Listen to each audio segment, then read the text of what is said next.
Selamat datang sahabat setia mitos dan fakta. Mari kita langsung simak bersama kisah legenda asal-usul Danau Toba yang mengisahkan putri ikan emas.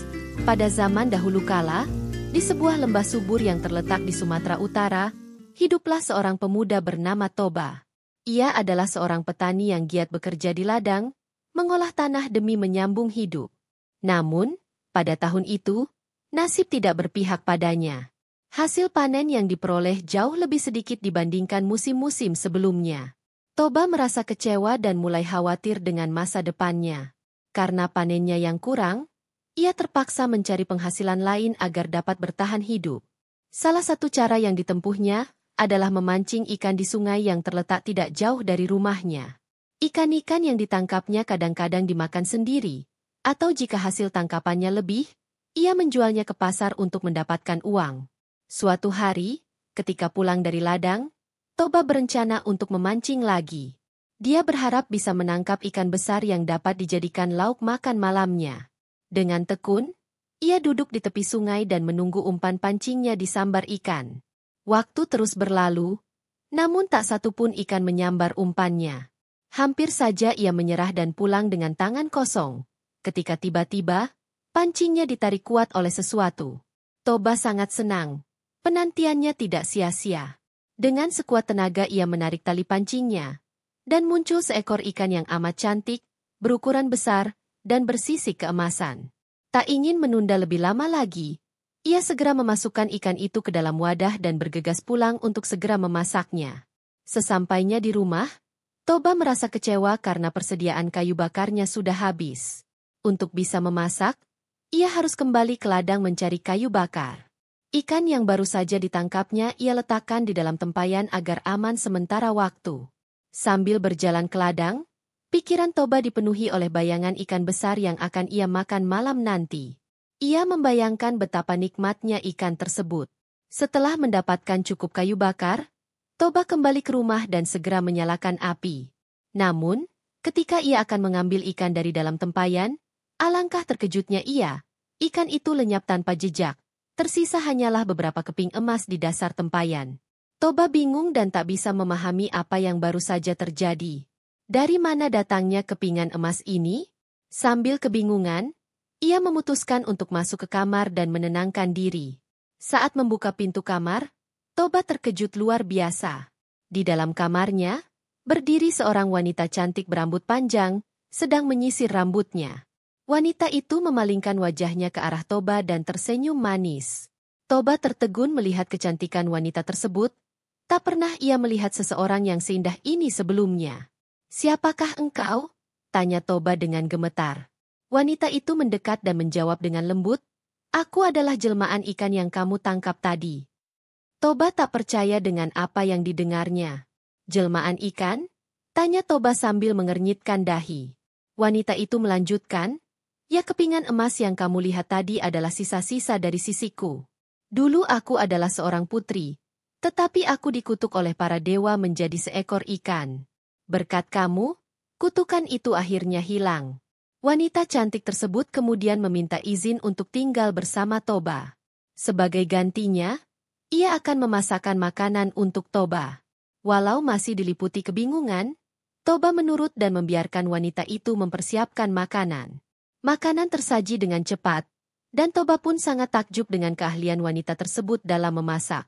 Selama makan, pikiran Toba dipenuhi angan-angan, ia berandai-andai betapa bahagianya jika wanita cantik ini menjadi istrinya. Tanpa disangka, wanita itu menyadari keinginan Toba dan berkata, "Aku mau menjadi istrimu, tapi dengan satu syarat." Toba yang terkejut sekaligus senang segera menjawab, "Apa syaratnya?" Wanita itu dengan tegas berkata, "Jika kita menikah, kamu tidak boleh mengungkit atau memberitahu siapapun tentang asal-usulku. Jika kamu melanggar, maka akan ada bencana besar yang menimpa kita." Toba setuju dengan syarat tersebut, karena ia merasa mudah untuk dijalani demi mendapatkan istri secantik dan secerdas wanita ini. Akhirnya, mereka pun menikah dan hidup bersama dengan bahagia. Toba semakin giat bekerja demi memenuhi kebutuhan keluarganya yang baru. Waktu berlalu, dan istrinya hamil. Toba sangat senang menunggu kelahiran anak pertama mereka. Tak lama kemudian, istrinya melahirkan seorang anak laki-laki yang diberi nama Samosir. Samosir tumbuh menjadi anak yang manja karena selalu dimanja oleh ibunya.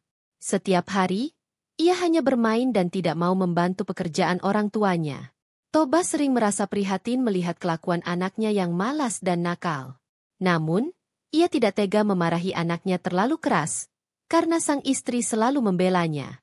Suatu hari, sang ibu meminta Samosir untuk mengantarkan bekal makan siang kepada ayahnya yang sedang bekerja di ladang. Pada awalnya, Samosir menolak. Namun karena bujukan ibunya, akhirnya ia setuju meskipun dengan wajah masam. Dalam perjalanannya ke ladang, Samosir memutuskan untuk bermain terlebih dahulu. Ia merasa yakin bahwa ayahnya bisa menunggu beberapa saat. Sementara itu, di ladang, Toba mulai merasa lapar karena sudah lama menunggu. Ia tidak sabar menunggu bekal yang dijanjikan oleh istrinya. Setelah puas bermain, Samosir merasa lapar dan tanpa pikir panjang ia memakan bekal tersebut, hanya menyisakan sedikit untuk ayahnya. Ketika akhirnya Samosir tiba di ladang, Toba merasa senang karena bekal makanannya sudah datang. Namun, ketika Toba membuka bekal yang dibawa oleh anaknya, ia terkejut. Bekal tersebut hampir habis, hanya tersisa sedikit. Apa ini? Samosir, kau memakannya di jalan, ya?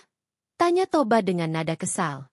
Samosir dengan santai menjawab, iya ayah, aku memakannya sedikit tadi. Masih cukup kan untuk ayah? Mendengar jawaban Samosir yang tak menunjukkan rasa bersalah, Toba sangat marah.